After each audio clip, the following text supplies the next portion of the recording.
The issue of the 2024 elections and this rhetoric of always a plan or an attempt to rig. You know, political parties always think that there is an attempt or there is a plan to rig. To rig the elections, whether legitimate or otherwise. It's always there. The flag bearer of the NDC, John Mahama, is saying that his party and Ghanaians will resist any attempt to rig the 2024 elections. And according to him, the NDC is winning the election for Ghana and not the NDC.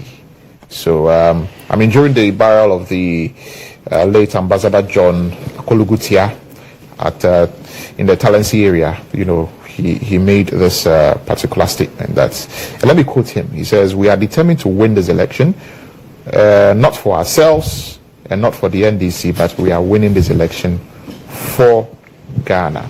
This election is between Ghana and the MPP, not the NDC and the MPP, because we need to reset our nation. Michael, I'll begin with you on this one. I mean, what do you make of this? No, but I want to begin because the last one I started with. So let me begin with Michael. What do you make of this? But we could have this seeming rhetoric we could have started of an attempt to rig an election, an attempt to rig it. We always see this from where you sit. Do you see any machinations behind the scenes in an attempt to rig an election? Governance structure. No, thank you. Within that statement, all right, is this strong resolve for change. And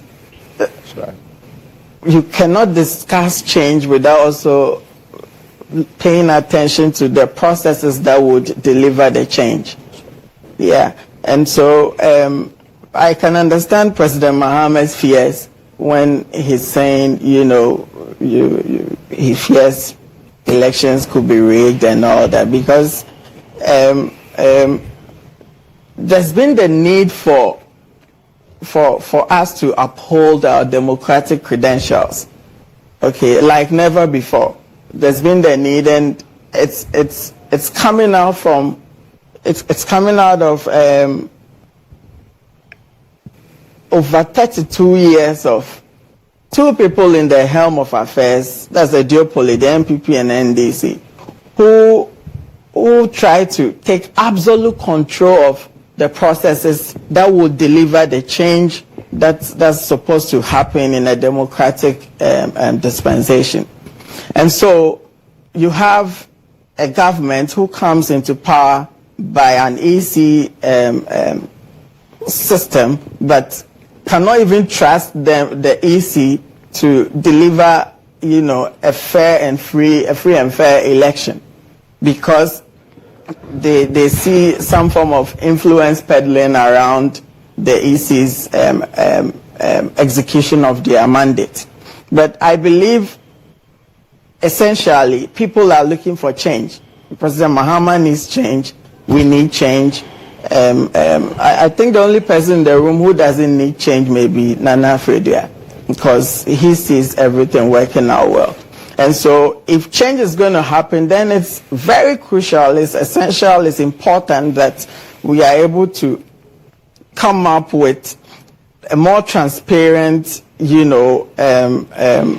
set of processes and regulations that manages to do away with excessive human influence, and that is one major problem we face in this country, that systems are unable to work because there's so much discretionary power around some of these systems.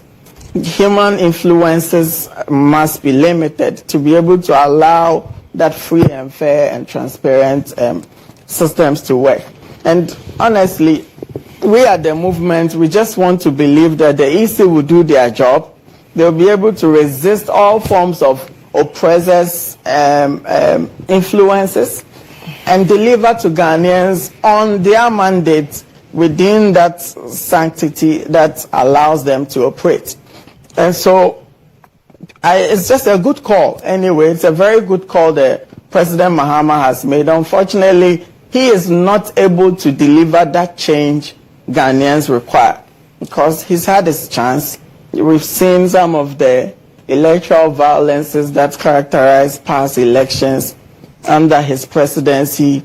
Under President Akufo-Addo, we've seen some ayawaso. You see what happened at Techiman. These things, create this mistrust for the processes. And so if really Ghanaians are going to see the change materialize, the change we so yearn for, then it's very important that the EC takes on that responsibility in a manner that allows them to resist any form of influences from the government of the day, especially. And I believe they are able to do that. They feel our pain.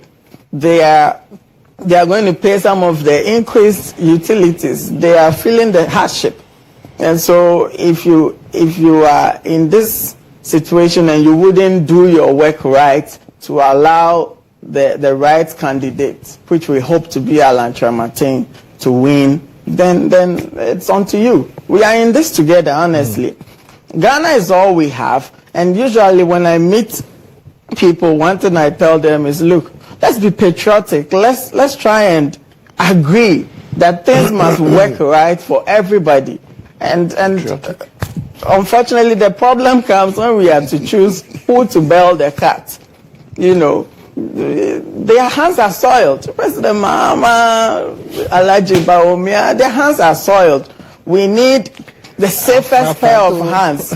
We need the Honorable Alan Kyerematen, a man with a proven track record of integrity, competence, vision, and action, to come and run things for us, to allow systems to work without influences of the people in temporary custodial power.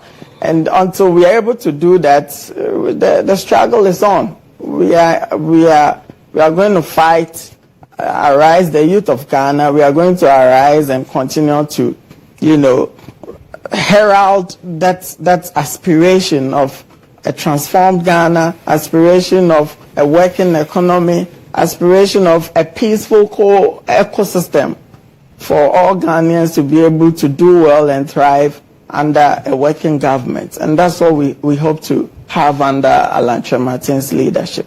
Thank you. Okay, all right.